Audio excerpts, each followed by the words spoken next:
Hey guys, it's Teltook here, making this video about itemization on supports, where we will be discussing effective starting items and Merrick's bounty. So, starting items can lose lanes. I'm sure most of us have played a specific game where one of the players on our team buys weird starting items which might end up costing them the lane or, in many scenarios, mid-game. So, let's get right into it for the support. So every game we start with 603 gold. We will buy pulled items for our suicide player. So these will usually include one set of ward and a regen of some sort, and that might be a health potion or blightstones or whatever it is, but in this specific case I have a health potion. So that leaves you with 403 gold remaining. Now, in every scenario, you will have Runes of Blight and 2 Mana Totem. Or majority of scenarios, you will have Runes of Blight and 2 Mana Totem. Now, most of you might be thinking, well, actually, no, it depends on your matchup. And yes, it does depend on your matchup. I'm saying the majority of games you should have Blightstones and 2 Mana Totems. And then with the 207 gold, we'll have options to decide on what items you should buy depending on your specific matchup. Because your specific matchup will depend, your items will depend on that specific matchup. You might need a counter ward, you might need an extra ward, more regen, or you might save the gold for Merrick's bounty. Now, with this new courier change, supports are given a lot of new options as to deciding on their specific items for their matchup at a much later stage than they did before. Because before this change, supports had to think ahead and be like, oh, I'm versing this hero, so I need to buy these items. But now they can go into the lane with less items, have gold pulled up, and decide, okay, I will need these two items as well, so I'll send them as soon as possible. Because right now, it takes approximately 25 to 30 seconds to send the courier to you to the tier 1 tower from base. So you have to keep in mind that when you run into the lane, it will take you 30 seconds to get your items from the courier when you're at the tier 1 tower, approximately. So around every 1 minute, because it takes 30 seconds to go back, around every minute you can send items back and forth. Those supports are given a lot of leeway compared to before because you had to respect other lanes needing the courier as well. Now, I want to talk about Merrick's bounty because we'll get to the specific items at a later stage. Never, ever, please do not buy Merrick's bounty before the 0 mark. It is a very common mistake, and I've seen this a lot of times. This is the main reason, one of the reasons. Charges only start to accumulate after 0 game time. Do not get any gold from Merrick's bounty before the 0 mark. Please keep that in mind when you're playing Heroes of Newerth. Now, pros and cons of Merrick's bounty. There are a lot of advantages and disadvantages. Pros, it's obviously it's reliable gold. Get a charge every 10 seconds, and this gold is reliable. It's not like creeps in laning phase. It's not like jungle creeps. It's nothing like that. It's reliable gold that you will get. Now, there are some disadvantages. It costs 250 gold. That's the biggest disadvantage. Using 250 gold from your starting items will hurt you significantly because that 250 gold is not going for stat items and can't last hit maintain efficiency. So what I mean by that is when you are pulling the camp and you have Merrick's bounty, you lose the efficiency from Merrick's bounty because when you last hit pull camp, it will go on cooldown. And as a final disadvantage, it is a passive item. It's not going for, since it's 250 gold, and it's not stat items and it's not regen, so that's the main reason I have it as passive, because you are getting reliable gold, but not doing anything. Now, example, empath. Primary stats. I want to compare Merrick's bounty with stat items that you can get. Now, this is a print screen from Empath's primary attribute, strength gain, agility gain, and intelligence gain. I'm going to compare Merrick's Bounty with 4 minor totems. So, this is a table showing you point bonuses of what you would gain from 4 minor totems as an empath. Now, obviously, this list will be the same for every hero, but this is what you have to keep in mind because usually supports will buy Merrick's Bounty. Now, with 4 minor totems, you will get max health 76, health regen 0.12, attack speed 4, armor 0.56, damage plus 4, max mana 52, and 0.16 mana regeneration. And what you have to keep in mind is that all of these bonuses will be given to you from just buying 4 minor totems. And when you buy Merrick's Bounty, you are losing the opportunity to have all of these bonuses. And these bonuses mean a lot in laning phase.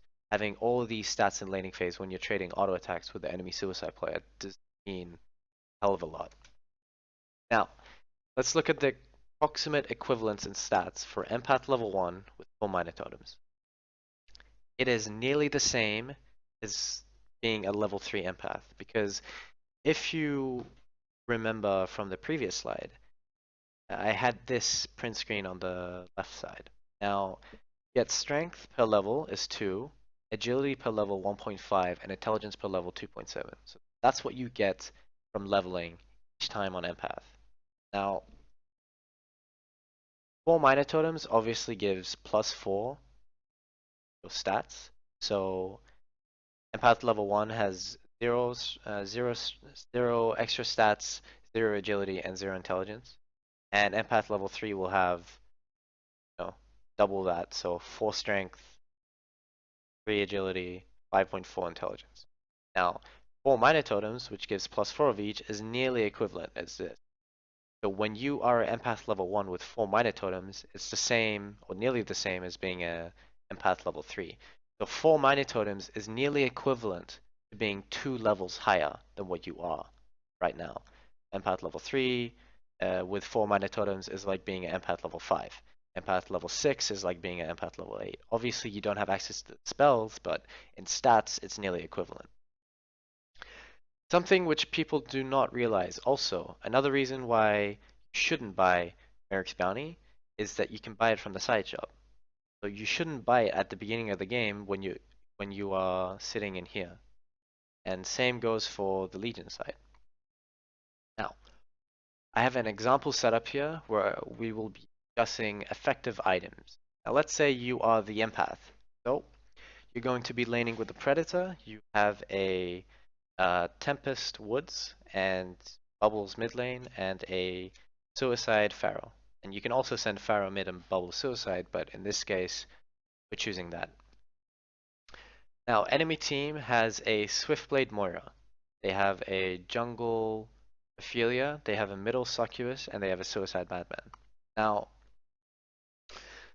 first off, we're going to be talking about the courier change, because as you all know, most people will be talking about, well, actually no, Suicide Swiftblade is also viable, and Short Lane Madman is also viable.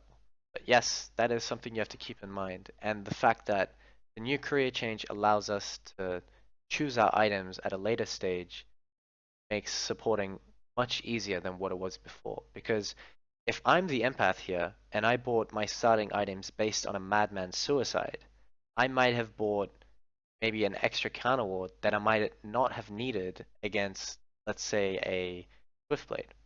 But now I can go into my lane with the trees and 2 minor totems, and I can see, okay, it's a Swiftblade Suicide, so I don't need an extra counter ward. For example, if I was versing a Madman, I would be like, okay, I need to instantly send my counter ward and maybe some more regen because I'm going to be trading or taking a lot of harass damage from the Madman. Now, example starting items.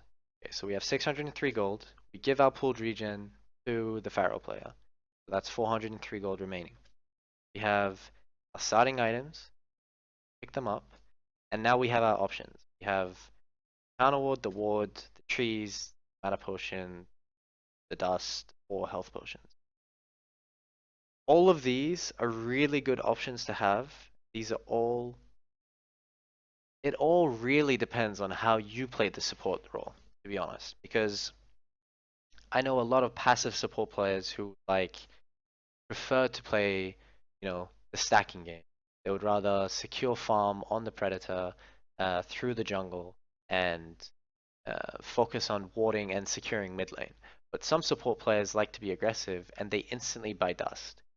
I don't agree with this, and the reasoning for this is when you have these items and you pulled your suicide this amount of regen and ward, cannot afford a dust. So if you do decide to buy dust, you cannot pull your suicide 100 gold because you will need more regen.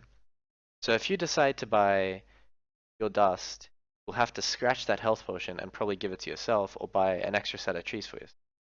It is something to keep in mind, but it is also viable to um, buy dust at the beginning of the game. But that really just depends. And when you buy dust, you are literally relying on killing the enemy madman because you are spending 200. It's the same case as the Merrick's bounty because you're relying 200 gold kill the enemy suicide player, or you have the option. It's more of a scare factor as well for the suicider because he knows that the enemy support has dust and he should be very afraid of dust because he can't use um, his invis as an advantage anymore. But that's just something to keep in mind. And the courier change, very effective. I just want to remind you guys, please use this as often as possible. Keep in mind that you do not need to buy your items at the beginning of the game anymore. You can decide after you see your lane. It takes 30 seconds for your courier to get to you. So I highly doubt that you will go through all of your regen, aka your 3 sets of trees, before your courier gets to you. So your courier will get to you before you get your extra set of blights that you might need, the mana potion you might need, or maybe the counter ward that you might need. So it's just 30 seconds of playing passive or extra passive, and that's it. Pretty much it. Okay guys, I'm making this extra demonstration just to explain what I fully meant with the courier change and how it should be effectively used. So the moment you get into your game, you want to be buying the pooled regen for your suicide player, and you should be running to your short lane to spot the enemy suicide player, because he will be trying to come into your woods and trying to be warding your pool, and it will be a huge advantage to you if you can see where the ward is placed. So to get the counter ward off, or even to see which hero is suiciding. So that's the main reasons why you want to do this. So the moment the game starts, you want to buy your pooled regen. You want to buy these, the core items that you want. You run into the lane to spot the suicide. Now, a few things can happen. You can spot the Madman suicide, or you can spot the Swiftblade suicide. This is a huge advantage to you because you can decide on the items you need at a much earlier stage. Now, let's say it's the Madman suicide. You're going to need your items more quickly than what you would need against the Swiftblade, because with these items and the skill set that you have at level 1, the wall, you shouldn't need to play passive against the Swiftblade. But it took me 45 seconds to get here. Well, it took me until the 45-second mark to get here. Now, the courier takes 35 or 36 seconds to get to here, right? So you have more than enough time if you spot them now to get your items to you before the creeps even get to you. But let's say you spot the. Let me fix this. Let's say you come up to here to stand here to spot the suicider. Say Swiftblade's here, right? Oh, say it's the enemy Swiftblade. I just spawned it as the incorrect. I spawned it as Hellbomb by accident. Anyway, so let's say he's got the ward. He's got, 2 Blightstones. I don't know, health potion, buckler with minor totems. Okay. Now he's got these items, and you spot it's a Swiftblade suicide. So immediately you have what 33 seconds to decide. Okay, I need. Well, you have a few seconds to decide. I need these items against Swiftblade, and I should send them. And the courier will get to you when the creeps are around here. So if I was versing this, I would buy my ward and a counter ward because he has a ward, and I would buy a mana potion and trees. But obviously, I don't have enough money for that, so I would buy my ward, I would buy my trees, and I would buy my mana potion. Right? That's what most of you would think. But I already have trees. I don't need trees right now. I can buy my ward, counter ward, and mana potion and deal with him and buy trees when I need it. Or I could buy my trees and play extra aggressive on him and buy my mana potion to play extra aggressive and have my ward. Because he knows that I don't have a counter ward right now, right? And he knows that I don't have a lot of items. So he will be playing aggressive in the lane. Because he knows that he can trade auto attacks with me. And he can try and, play the regen war against me. But therefore, I will send extra blights, extra mana potion rewards, and it really overall it just depends on how you want to play the lane. So it all comes down to that. But say I just buy these and I just send them to myself. So thanks for watching, guys. Subscribe for future content and leave any suggestions and comments in the comment section. Thanks.